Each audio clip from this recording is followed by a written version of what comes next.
Dobrý deň.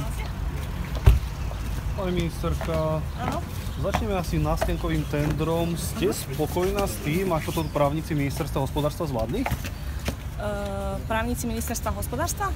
Pôdohospodárstva, pardon. Ja si myslím, že uplatnenie škody my sme si uplatnili. V zápisniciach je, že ministerstvo pôdohospodárstva si uplatnilo škodu. Aj na tom budeme trvať, aby sme si uplatnili škodu. Ak to nepôjde v trestnoprávnom konaní, tak si uplatníme v civilnom konaní. Súd ale skonštatoval, že ste v tom pochybili.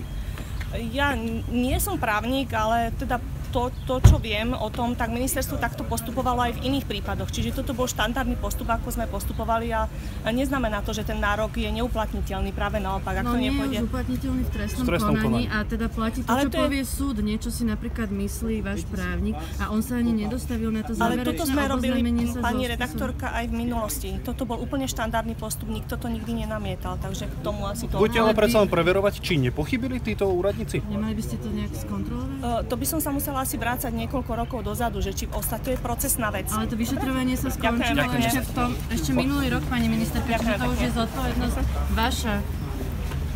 Pani ministerka, je to predsa len 3,6 milióna eur. Voči niekomu konkrétnemu stanovenému. Pani ministerka, akože tá škoda je dosť veľká a súd povedal, že ste to neurobili tak, ako ste to mali. Čiže nemali by ste minimálne nariadiť nejakú kontrolu, že kto zlyhal?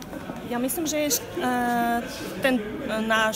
tá naša žiadosť a uplatnenie si škody je v zápisniciach, tak ale neviem, čo by sme... súd povedal, že ste to urobili zle, lebo aj trestný zákon alebo trestný súd, ja si myslím, že ešte prebieha, ešte nemáme ani záver. Ale toto už bolo definitívne rozhodnutie právoplatné. Nemáme ešte zápisnicu, takže ťažko sa k tomu vyjadrovať. Zápisnicu, takže neviem, ale čo súd to už môže. povedal, Opýtam sa aspoň na civilné konanie. odvolať. Kedy vznesiete to civilné konanie o uplatnenie škody? Musím sa opýtať, aké sú tam lehoty mojich právnikov a určite čím skôr, tak to a prečo ten váš právnik nešiel na to oboznámenie sa so spisom? Tam by sa možno dozvedel, že ako sa to má urobiť, ak to teda nevedel.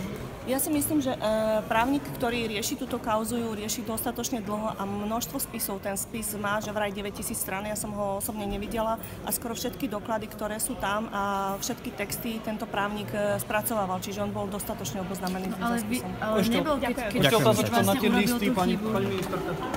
Môžeme sa... Pôjdeme dole, tak poviem. Ďakujem.